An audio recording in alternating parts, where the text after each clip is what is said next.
Hello dear student. और आज हम पढ़ेंगे नष्ट समीकरण के बारे में। नष्ट इक्वेशन, जो नष्ट इक्वेशन है, ये नष्ट नामक वैज्ञानिक ने जो हमारे साइंटिस्ट हैं, उन्होंने इलेक्ट्रॉन विभव, इलेक्ट्रॉन निकाय के ताप एवं निहित स्पीशीज के सांद्रण के मध्य एक संबंध बताया। तो आप कह रहे होंगे इलेक्ट्रॉन विभव भी आप दो तरीके का देखते हैं, एक तो ई होता है, एक ई नॉट होता है। ई नॉट होता है कि मानक अवस्था में। ऐसे जो इलेक्ट्रॉन निकाय है, ये ई सेल है, जिसको हम सेल विभव भी कहते हैं। और निहित स्पीशीज के सांद्रण के मध्य संबंध। देखो, अगर मानक अवस्था होगी, मानक अवस्था, तो मानक अवस्था जिसको हम ई नॉट कहते हैं, ई नॉट में तो ये होगा, अगर मानक अवस्था है, अगर विलयन का सांद्रण 1 मोल पर लीटर हो, और जो टेम्परेचर 298 केल्विन हो, और जो वायु दाब हो, एटमॉस्फेरिक जो प्रेशर हो 1 atm। ऐसी मानक अवस्था में, यदि मानक अवस्था है, तो मानक अवस्था में जो फिर नष्ट इक्वेशन की जरूरत नहीं पड़ती है। यहाँ पे हम जो इलेक्ट्रॉन विभव है, चाहे वो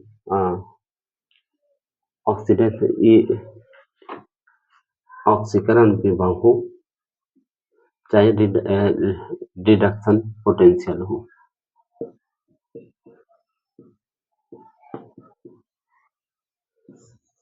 अपचयन विभव हो या ऑक्सीकरण विभव हो, तो वो हम इलेक्ट्रोकेमिकल सीरीज से देख सकते हैं। मानक अवस्था में इलेक्ट्रोकेमिकल सीरीज से ये चीजें हम देख सकते हैं। विद्युत रासायनिक श्रेणी में रासायनिक जो श्रेणी है, विद्युत रासायनिक श्रेणी में मानक अपचयन विभव के आरोही क्रम में रखा गया है सभी धातुओं को जो है।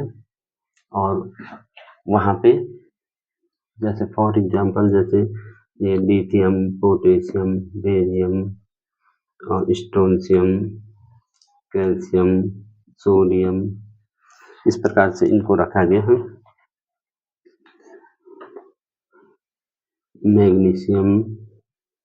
मैग्नीशियम, एल्युमिनियम, मैग्नीज, जिंक, और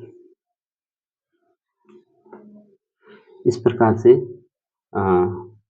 जो इलेक्ट्रोकेमिकल सीरीज है, तो इलेक्ट्रोकेमिकल सीरीज में तो आप आसानी से देख सकते हैं। और इलेक्ट्रोकेमिकल सीरीज भी हम किसी दिन पढ़ाएंगे। हाइड्रोजन, इस प्रकार से आगे जो हमारा है Cu, Hg, Pt, Au, इस प्रकार से इनको रखा गया है। यहाँ पे हाइड्रोजन से ऊपर वाले जो है, और हाइड्रोजन से जो नीचे वाले हैं। जैसे कभी कभी आता है कि क्या कारण है कि जो जिंक है वो HCl से रिएक्शन करके हाइड्रोजन गैस H2SO4 से अभिक्रिया करके हाइड्रोजन गैस को रिलीज करता है, Cu नहीं करता है, क्योंकि हाइड्रोजन जो जलन का जो प्लेस है वो इलेक्ट्रोकेमिकल सीरीज में इससे ऊपर है। इससे ऊपर वाली जो धातुएं होती हैं वो हाइड्रोजन गैस को रिलीज करती है। इस प्रकार से तो विद्युत रासायनिक श्रेणी की बात होगी। लेकिन जो हम कह रहे हैं, अगर मानक अवस्था होगी, मानक अवस्था है, तो मानक अवस्था में जो फिर नष्ट इक्वेशन की जरूरत नहीं पड़ती है। वहां पे इलेक्ट्रोकेमिकल सीरीज से सारे जो मानक अपचयन विभव या ऑक्सीकरण विभव जो भी आपको निकालना है, इलेक्ट्रॉन विभव आसानी से निकल जाता है। लेकिन जो नष्ट ने बताया कि जब कोई मानक अवस्था में है तो इस तरीके से निकलेगा, और जब मानक अवस्था में नहीं है, हमारा जो सेल है अगर वो मानक अवस्था में नहीं है, तो उसका इलेक्ट्रॉन विभव अगर निकालना है, और इलेक्ट्रॉन निकाय का टेम्परेचर 298 केल्विन नहीं है, और उसमें जो स्पीशीज है, स्पीशीज का मतलब आपने कौन सा लवण लिया है, जैसे हम Zn का इलेक्ट्रोड लेते हैं तो ZnSO4 का विलयन लेते हैं, लवण का विलयन, उसी धातु के लवण का विलयन लेते हैं। जैसे कॉपर का इलेक्ट्रोड लेते हैं तो CuSO4 लेते हैं, तो स्पीशीज उसी के लिए यूज हुआ है। तो इसके सांद्रण के मध्य, अब मानक है नहीं, मानक होता तो 1 मोल पर लीटर होता, लेकिन मानक अवस्था नहीं है, इसलिए यहाँ पे नष्ट नामक जो वैज्ञानिक है उन्होंने इनके बीच संबंध स्थापित किया, तो उसको ही हम नष्ट समीकरण कहते हैं। तो पहली बात तो ये होगी कि नष्ट इक्वेशन क्या है, और दूसरी बात यह है कि यहाँ पे आपको थर्मोडायनेमिक्स का यूज करना पड़ेगा, जो हमारी उष्मागतिकी के अनुसार नष्ट इक्वेशन की अगर डिराइव करना है, व्युत्पत्ति करनी है, तो उसके लिए आपको थर्मोडायनेमिक्स के ये तीन इक्वेशन पता होनी चाहिए। नंबर 1 वाली है जो डेल्टा जी है, जो गिब्स ऊर्जा होती है, जो यूजफुल एनर्जी होता है, कोई काम हो रहा है तो कितनी यूजफुल एनर्जी वहाँ पे हुई है। और ये पहली इक्वेशन है delta G equal to delta G not plus RT ln Q, ये पहली इक्वेशन है। और दूसरी आप जानते हैं कि डेल्टा जी बराबर होता है माइनस NF ई सेल, और डेल्टा जी नॉट बराबर होता है minus NF E not cell.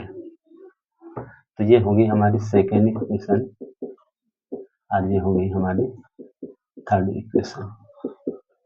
अगर आपको नष्ट समीकरण की व्युत्पत्ति करनी है तो आपको ये तीन समीकरण उष्मागतिकी की याद रखनी है। उष्मागतिकी से डेल्टा जी का मान, ये भी ध्यान रखना, डेल्टा जी का मान यदि 0 होता है तो जो हमारा निकाय है वो क्या है, वो साम्यावस्था में है, इक्विलिब्रियम, समझ लो। डेल्टा जी का मान जब नेगेटिव होता है तो वो होता स्वतः परक्रम,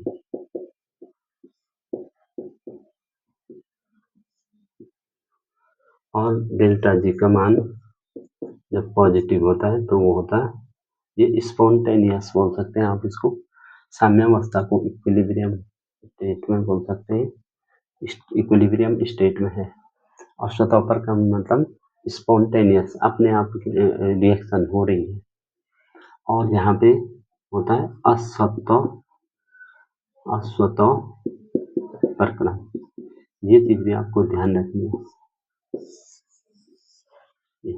कि डेल्टा जी के मान पे डेल्टा जी की जो वैल्यू होती है, जब डेल्टा जी का मान 0 होता है तो उस समय जो हमारा जो रिएक्शन है, जो प्रक्रम है, हमारा जो सिस्टम है, उस समय इक्विलिब्रियम स्टेट में रहता है। उस समय हमारा डेल्टा जी का मान क्या होता है, 0। और डेल्टा जी का मान जब नेगेटिव होता है तो वहां पे देखो, यहाँ पे डेल्टा जी देखो माइनस में था, डेल्टा जी का मान जब नेगेटिव होता है तो उस समय ये स्पॉन्टेनियस होती है, वो रिएक्शन अपने आप हो रही होती है। और जब डेल्टा जी का मान पॉजिटिव होता है तो नॉन स्पॉन्टेनियस होता है। तो ये चीज आपको पता होगी। अब देखो इक्वेशन समीकरण एक में 2 व 3 का मान रखने का, 2 व 3 का मान रखने का। तो समीकरण एक है, तो डेल्टा जी की जगह हम ये लिखेंगे, डेल्टा जी नॉट की जगह ये लिखेंगे, समझ रहे? तो यहाँ पे लिखेंगे माइनस NF ई सेल और बराबर minus NF E not cell, minus NF E not cell और plus R T L N Q. R T L N Q क्या है, इसको भी अभी हम डिफाइन करेंगे। अब देखिए पूरी समीकरण में, अब देखिए हमारी नई समीकरण मिली है, पूरी समीकरण में माइनस एन एफ का भाग देने का,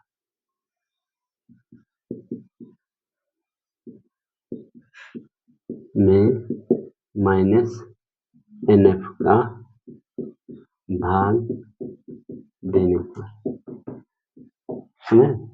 तो यहाँ हमारा हो जाएगा minus N F E cell बराबर minus N F E not cell plus R T L N Q. तो यहाँ पे हमने ये हमारी समीकरण है, तो इसमें हमने माइनस एन एफ का भाग देना है, माइनस एन एफ से डिवाइड करना है, minus N F E not cell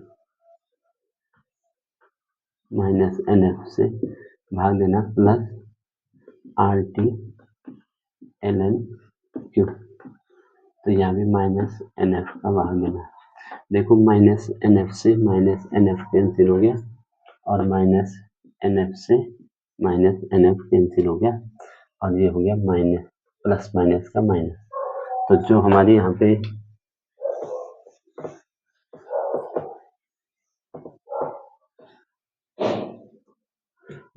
हमारी नई समीकरण आएगी वो आएगी ई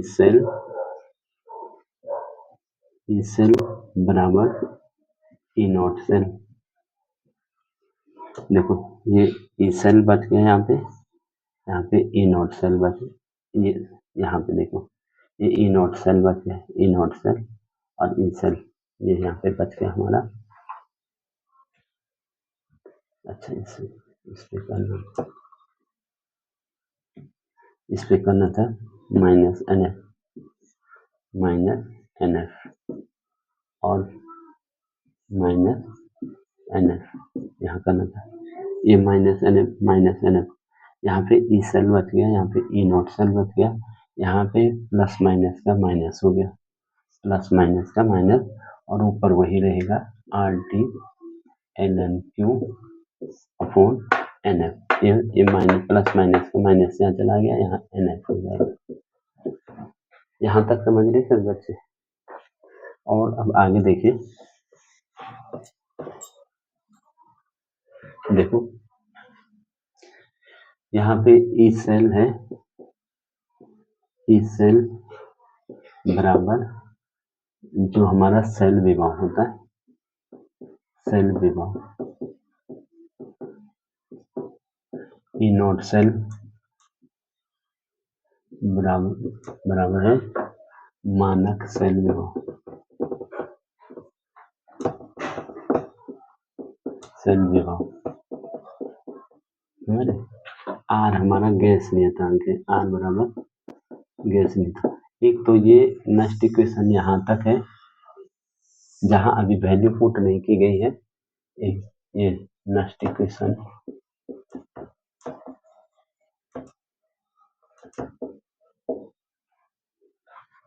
जहां वैल्यू पुट नहीं की गई। तो देखिए यहाँ पे आर बराबर गैस नियतांक,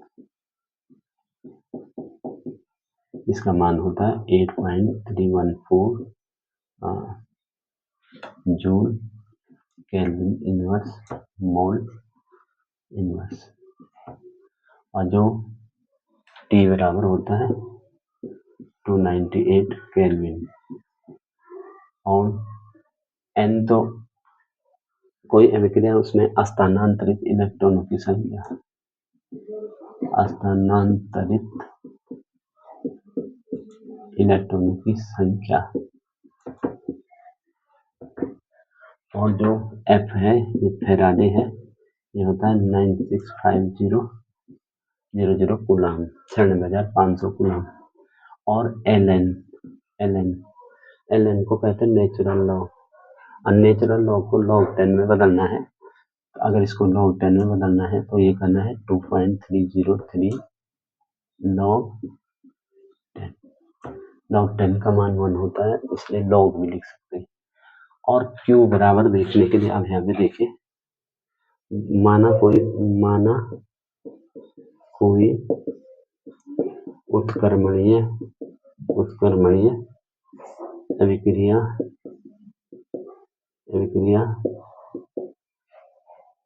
AA प्लस BB और उत्क्रमणीय रिवर्सिबल है CC प्लस DD है।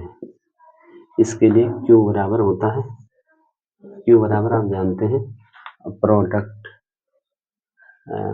की सांद्रता बटे रिएक्टेंट की सांद्रता, और ये हमारा घात में चला जाता है, तो ये हो जाएगा C की घात C और D की घात D अपॉन A की घात A और B की घात B।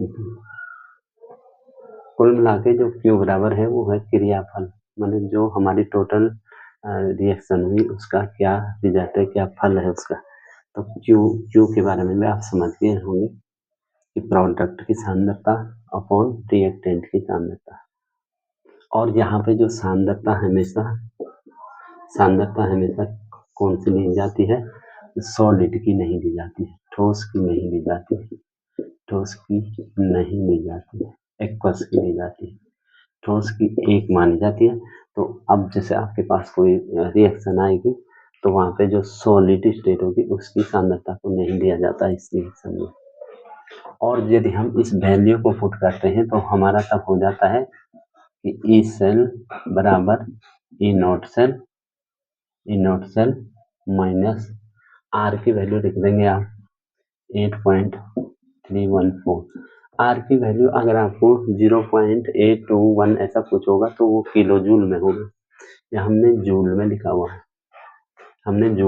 हुआ है, किलो जूल में होगा तो ये पॉइंट उधर चले जाएगा 0.0831 या 21 कहीं पे लिखा होगा, तो आप इस पर कंफ्यूज मत करना, जूल और किलो जूल का है इसमें। और टी की वैल्यू होगी 298, और इससे पहले हम ये लिख देते हैं, इससे पहले क्योंकि हमने एल एन को भी कर दिया है ना 2.303 इंटू आर की वैल्यू है 8.314 into 298 upon N into log 10, और हमने जो अभी कहा रिएक्टेंट की प्रोडक्ट की सांद्रता बटे रिएक्टेंट की सांद्रता, जो हमने अभी कहा आपको, जो अभी यहाँ पे क्यू के बारे में कहा है कि प्रोडक्ट की सांद्रता, ये वाला जो सिंबल होता है ये सांद्रता का होता है, इसके अंदर कंसंट्रेशन होता है, सांद्रता होती है, तो ये सिंबल सांद्रता का होता है कि सी की सांद्रता इंटू डी की सांद्रता अपॉन ये हमारे प्रोडक्ट है और ये हमारा रिएक्टेंट है। तो इस प्रकार से हमने प्रोडक्ट की सांद्रता ये, जब हम इस वैल्यू को काटते हैं तो हमारे पास क्या आता है, ई सेल बराबर ई नॉट सेल माइनस, अब इस टोटल को काट के हमारे पास आता है 0.0591 अपॉन एन लॉग का बेस 10 प्रोडक्ट की सांद्रता अपॉन रिएक्टेंट की सांद्रता। तो ये हमारी है नेक्स्ट इक्वेशन, जो आपके न्यूमेरिकल में यूज होती है। न्यूमेरिकल में ये फाइनल वैल्यू वाली होती है, इसको जब हम कूट लेते हैं तो हमारे पास इतना आता है 0.0591, और जो n है तो वो रिएक्शन से पता लगता है, जैसे हमारे डेनियल सेल में होता है कि Zn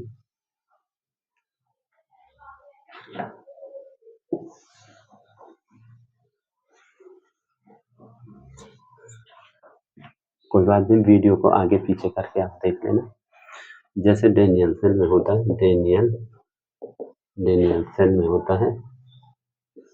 होता है कि Zn अपने 2 इलेक्ट्रॉन को लॉस करके Zn2 प्लस में कन्वर्ट होता है, और कॉपर 2 प्लस 2 इलेक्ट्रॉन गेन करके Cu सॉलिड में कन्वर्ट होता है। Zn सॉलिड है और ये एक्वस है, ये एक्वस है।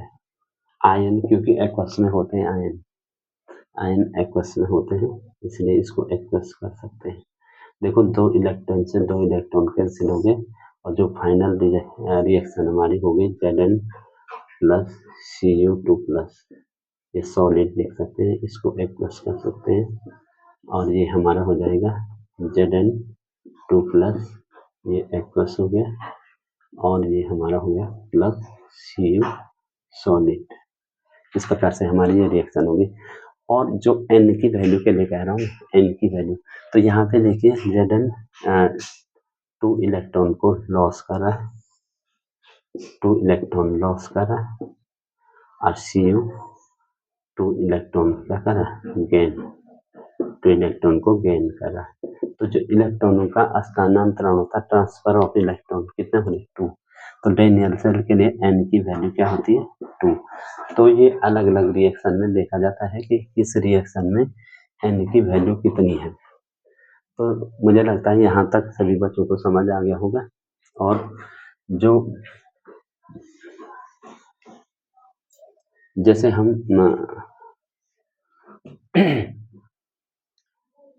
ऑक्सीकरण विभव के लिए भी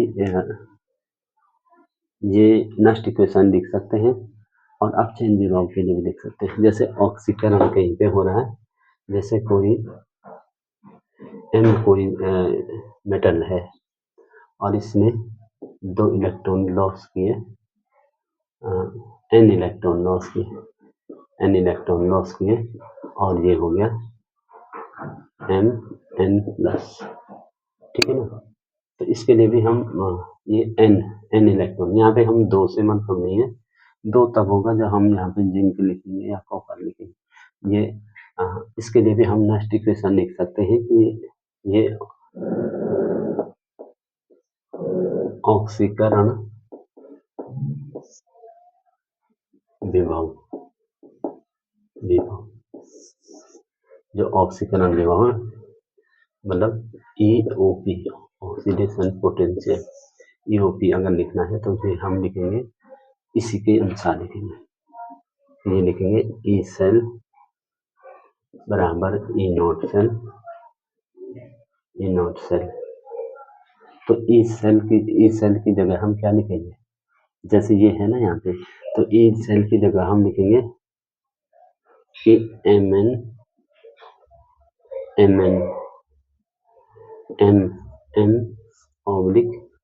Mn प्लस, ये हो रहा है ना।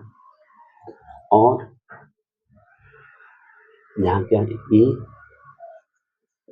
Mn बराबर यहाँ लिखेंगे E not M upon Mn plus, बाकी सारा ये लिखेंगे माइनस 0.0591, ये वाली लिखो n लॉग का डिस्टेंस और C अपॉन R। इसको बड़े कोष्टक में डालना जरूरी है क्योंकि सांद्रता को बताता है। इसी प्रकार हम जैसे कोई मेटल Mn प्लस है और इसने n इलेक्ट्रॉन गेन किया और ये कन्वर्ट हो गया M सॉलिड में, ठीक है। तो इसके लिए भी हम लिख सकते हैं, खाली यहाँ पे यही करना है कि जो इस सेल के लिए हम यहाँ पे लिखेंगे कि क्या हो रहा है Mn प्लस किसमें कन्वर्ट हो रहा है, M में कन्वर्ट हो रहा है बराबर E नॉट। अब देखो क्या हो रहा है, Mn प्लस कन्वर्ट हो रहा है M सॉलिड में और माइनस 0.05, या आप इसको लिख सकते हैं ऊपर RT ln Q upon NN। तो इस प्रकार से ये हमारा किसी भी मेटल के लिए ईओपी हो गया, ईओपी ईओपी हो गया, और ERP reduction potential, oxidation potential. Oxidation जानते ही हो कि जो इलेक्ट्रॉन लॉस करती है, जो मेटल इलेक्ट्रॉन लॉस करती है उसका क्या होता है, ऑक्सीडेशन। और जो इलेक्ट्रॉन गेन करती है उसका क्या होता है, रिडक्शन। तो इस प्रकार से आज नेक्स्ट क्वेश्चन में इतना ही। बाकी अगर आपकी कोई भी क्वेरी है आप कमेंट बॉक्स में लिखिए, और कल हम आगे दूसरे टॉपिक पे बात करेंगे, या इसी टॉपिक पे बात करनी है तो इसी टॉपिक पे आगे बात करेंगे।